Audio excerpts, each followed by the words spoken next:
अस्सलामुअलैकुम। मुल्की और गैर मुल्की ताज़ा तरीन खबरों के लिए देखते रहें के न्यूज़ चैनल इंटरनेशनल। यूट्यूब पर हमारा चैनल सब्सक्राइब कीजिए और रहें दुनिया भर की खबरों से बाखबर। रुक करेंगे आरिफ आला का, जहां से रिपोर्ट कर रहे हैं हमारे ब्यूरो चीफ शफीक फूल। पाकिस्तान तहरीक इंसाफ आरिफ आला का हंगामी मजम्मती इजलास। पीटीआई एमपीए चौधरी नईम इब्राहिम के भाई फैसल इब्राहिम पर कातिलाना हमले की शदीद मजम्मत।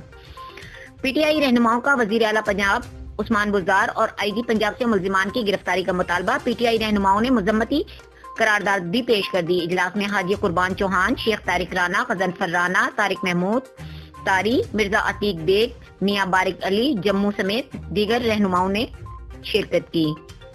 ताखीर हुई है प्रेस कॉन्फ्रेंस के हवाले नाल ये है कि 10 मिनट जो बंदा लेट होने की वजह यही है कि कुछ पता चलिया कि मुलजमान ने फड़ गए। बाकी साडा हुण तहसील पार्टी वालों मैं सीनियर वाइस प्रेजिडेंट तहसील पार्टी आरोवाला दे वालों ये अपील करता है अपनी लोकल इंतजामिया नूं कि जिहड़े गंभीर मुलजम हैगे आ उन्हां नूं फड़िया जावे। दूसरा मैं तुहाडे दोस्तां दी वसादत नाल गल करांगा शायद बहुत सारे साथी नहीं बताएगा कि 2011 ਦੇ ਵਿੱਚ मैं ਜਾਵਾਂਗਾ ਥੋੜਾ ਜਿਹਾ ਫਲੈਸ਼ਬੈਕ 2011 ਵਿੱਚ ਅਸੀਂ ਜਲਸਾ ਕਰਾਇਆ ਸੀ ਸ਼ੇਖ ਸਾਹਿਬ ਦੀ ਕਿਆਦਤ ਦੇ ਵਿੱਚ। ਉਹ ਜਲਸੇ ਤੋਂ ਇਮਰਾਨ ਖਾਨ ਇੰਨਾ ਐਕਸਾਈਟਡ ਹੋਇਆ ਸੀ, ਉਹਨੇ ਪੰਜਾਬ ਦੀ ਤਨਜ਼ੀਮ ਨੂੰ ਸਾਡੇ ਵਾਸਤੇ ਸ਼ੁਕਰੀਆ ਦਾ ਮੈਸੇਜ ਭੇਜਿਆ ਸੀ ਕਿ ਪੰਜਾਬ ਦੀ ਤਨਜ਼ੀਮ ਆਰਮ ਵਾਲੀ ਤਨਜ਼ੀਮ ਨੂੰ ਸ਼ੁਕਰੀਆ ਦਾ ਮੈਸੇਜ ਕਰਕੇ ਆਓ ਔਰ ਉਹਦਾ ਸ਼ੁਕਰੀਆ ਅਦਾ ਕਰਕੇ ਆਓ। ਅੱਜ ਉਸੇ ਹੀ ਪਲੇਟਫਾਰਮ ਤੇ ਮੈਂ ਮੈਸੇਜ ਦੇਣਾ ਚਾਹੁੰਦਾ ਪੀਐਮ ਇਮਰਾਨ ਖਾਨ ਨੂੰ ਕਿ ਆਰਫ ਵਾਲਾ ਦੀ ਉਹੀ ਤਨਜ਼ੀਮ ਹੈ ਜਿਸ ਤਨਜ਼ੀਮ ਦੇ ਜਲਸੇ ਕਰਾਉਣ 'ਤੇ ਤੁਸੀਂ ਐਕਸਾਈਟਡ ਹੋਏ ਸੀ, ਇੰਨੇ ਖੁਸ਼ ਹੋਏ ਸੀ।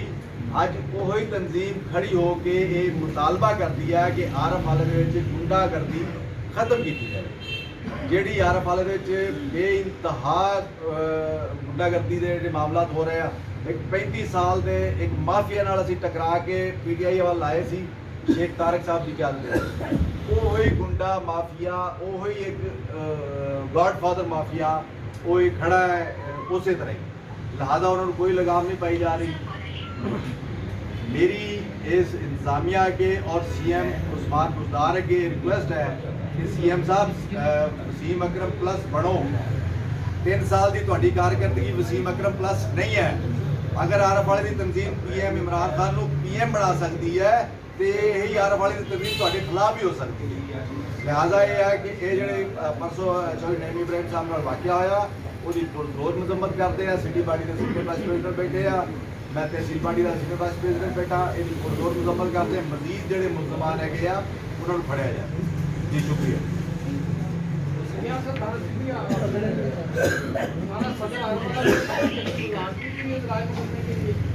ਮੈਨੂੰ ਇਹਦੀ ਐਗਜ਼ੈਕਟ ਰਿਪੋਰਟ ਨਹੀਂ ਪਤਾ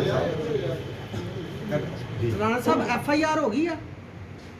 एफआईआर एप्लीकेशन की कन्फर्मेशन नहीं करना होने गल हुई है।